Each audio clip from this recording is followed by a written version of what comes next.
Hey ladies and gentlemen, I know a lot of you guys have been having a lot of questions about boomkins. A lot of people, when they get started out, they're extremely frustrated because they don't pull the numbers they think they should, or if they see somebody with high level gear pulling high numbers, they think they should be able to step into it and do it as well.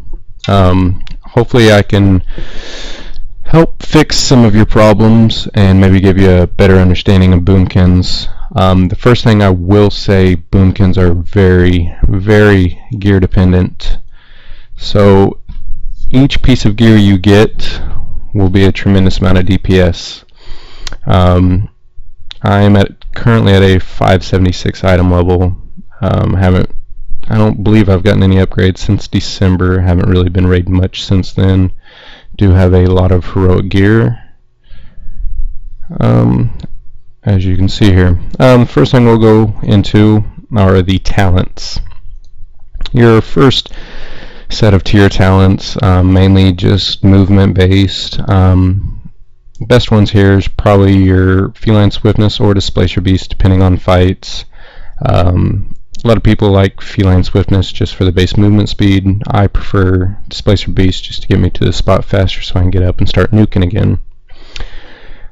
Second row is just a healing set of tier talents. I currently run Cenarian Ward. I find it better for 10-man raids. A lot of boomkins do run Ysera's Gift. Just a passive 5% healing every 5 seconds. I prefer Cenarian Ward for soloing, and then 10-man, you only have 2 healers, so it can be stressful for most fights. So a little extra added healing there isn't a bad thing. Your third row of talents here, just CC, Typhoon I find the best, really the only one I've used, just simple knockback. Now we get into our level 60 talents, and that is where we start seeing the DPS changing ones. Right now for Boomkin, Soul of the Force is absolutely terrible. You can see here, because your next Astral Communion to instantly grant 100 lunar solar power, just not very good. Incarnation is actually the best one right now. It is a 3-minute cooldown, just improves your arcane and nature damage by 25%. It's great stacked with celestial alignment. Force of Nature used to be really good. If you are familiar with dot clipping, Force of Nature works the same way. You summon Trents with a 20-second recharge. You can have up to 3 charges. They just sit still and cast Wrath. You can look up into dot clipping if you're unfamiliar with it. I will not be going over it in this video. Third row is another one of CCs, just kind of fight dependent, depending on what you want to do. And then the last row is another DPS changing row of talents. Right now, Heart of the Wild is currently the strongest in this tier. Gives you a passive 6% intellect, which is great, and then also gives you some utility. When you activate it, you can trank, heal the raid up, rejuve raid, whatever. You get a lot of healing out of it. It is on a 6-minute cooldown. We mainly use it just for the 6% intellect there. Dream of Cenarius can be really well. It doesn't perform as well as Heart of the Wild, but it is a lot more upkeep with it, having to weave in healing touches in your rotation. Some of you might like that. I do not. Nature's Vigil, I believe it's currently the weakest of the 3, but can be very strong on fights where you need periods of high burst damage. You see it's on a 1.5-minute cooldown, increases all damage and healing down by 12% for 30 seconds, and has some passive healing along with it. Might be okay on a Nazgrim type fight during Berserker stance, but currently Heart of the Wild is the best way to go. Excuse me. Glyphs, not really a big deal for Boomkin. I just run Rebirth. I don't think I've actually changed that from a long time ago, just because that's how useless Boomkin glyphs really are. Stampeding Roar, you can cast that without being in bat or care form. Excuse me, cat or bear form. Meaning we can cast it while we're in Boomkin form. It's a nice little raid utility there. And it's really it for glyphs. So the next thing we'll go into is reforging, and this is where a lot of new Boomkins get confused, might even get frustrated.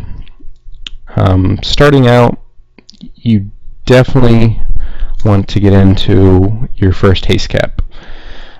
Your first haste cap is actually at 5,053 haste, and what that does, it gives you an extra tick from your Sunfire and your Moonfire. And the extra tick helps because you'll start getting more Star Surge procs. Star Surge is our main nuke.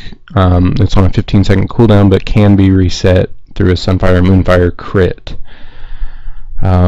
So if we're getting more ticks, possibility for more crits, more instant Star Surges. So you definitely want to maintain that 5,053 first haste cap when you're first starting out. Everything else after that will be dumped into Critical Strike, and then anything after that will be dumped into Mastery. Mastery is not necessarily a bad stat, just not near as good as your extra haste, or excuse me, your haste caps and your Critical Strike.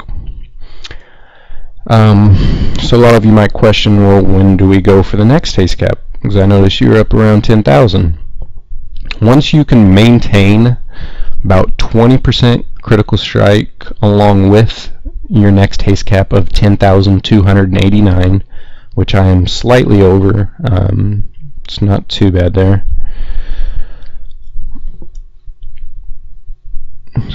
Excuse me. 10,289. Then you want to go ahead and go for it as long as you can maintain your 20% crit. After 10,289, Mastery actually becomes better than haste for you. So I am currently up to about 42.5% crit, and all I have on is Mark of the Wild. Raid buffed, I think I get pretty close to 50% with Flask and everything like that. A little bit of a gear overview, things you want to go for.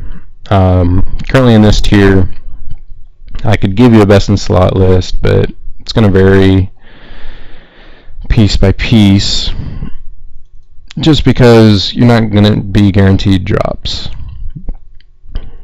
But you mainly want to go for things. You definitely want Critical Strike on it. You want to be sure you can definitely get your 10,289 haste cap. I'm currently reforging a lot of gear out of Spirit just because I am over hit cap,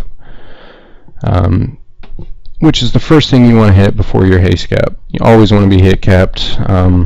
Haste, crit, everything like that will not be good for you if you can't hit your target. So I believe it's, what is it? About 5,100 hit is hit cap, and your Spirit counts as hit for a Boomkin. And one thing I want to talk about before I get into rotation or anything like that is a very, very nifty add-on called Weak Auras. And I will throw up some dots here just to show you what that looks like, some of the ones I have set up on my screen. As you can see here, I have my Moonfire and Sunfire right here, shows the duration on it, things like this, my meta gem right there. Let's see if I can get something else to proc. Here I have Starfall as well, helps me for my opener. You can see the duration on it. Here we have my Nature's Grace, and what that is 15% haste there.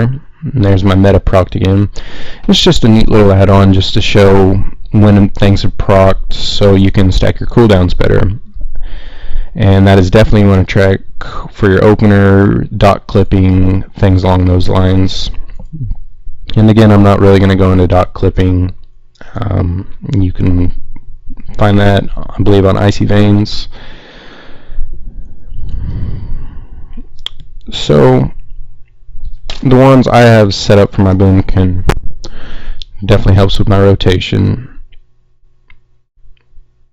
I have Moonfire, and you can find tutorials on the internet for weak auras. I'm not going to be giving a tutorial on it, but I just did a trigger here by aura. It was a target debuff, because there's my target and it'll be a debuff on them when I have it up. And I just have a countdown on it, just to show when it's about to run off, so I know when I need to refresh it. Make sure you select own only, just in case there's another Boomkin in the raid. If his is up, it'll pop up on your weak aura, but if you select this, it'll only show yours.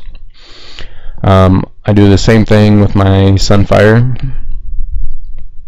I am currently running the multi-strike trinket, so I make sure I track that proc as well, and also my purified bindings, which looks like this. And I keep those together. I like to keep all my imp procs over here, all my haste procs like that over here, and then I like to keep my dots and starfall right up by my tune, so as I'm moving, paying attention to mechanics, moving out of fire, things along those lines, I can see what I'm doing right there. So we'll get into our opening rotation. Our opening rotation can be very, very big for a Boomkin, especially if you have a couple targets up to start the fight, fight like the Fallen Protectors or the Shamans, fights like that. I will go into two separate rotations. The first one will be a starter Boomkin rotation. This is one you want to use if you don't have your metagem yet. Metagem plays a big part actually in our opener. That 30% spell haste can really move you through your balance bar very, very fast.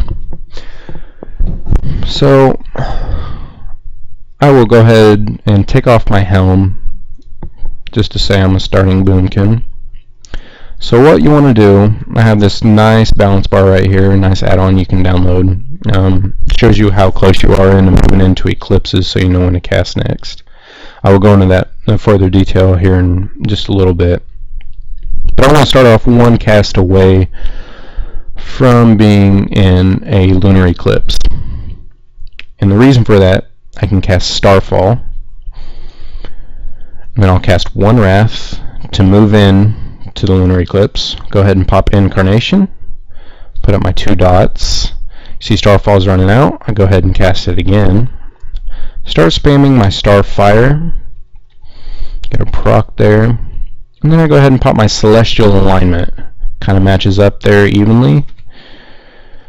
I get another Starfall running. Still spamming Starfire here. Using my procs when they come up. Might dot clip right there. And cast on through. And then I will begin going on into your normal rotation there.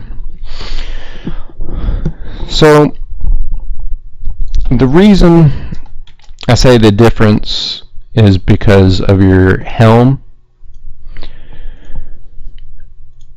is because you can move through that a lot faster. So you've seen how Incarnation and Celestial Alignment lined up very nicely there. Let me get out of this guy's view there. I had about 15 seconds left on Incarnation when I popped Celestial Alignment, which lasts 15 seconds. So it's really nice, lines up very well. The only problem with that opener, sometimes if you have to move early on in the fight, you may not be able to cast, they may not line up correctly. It's just not a good deal. It can really mess up your timing, your stacks of your cooldowns, things like that. Start of a fight, for the most part, I'd say 80% of the time, you're going to have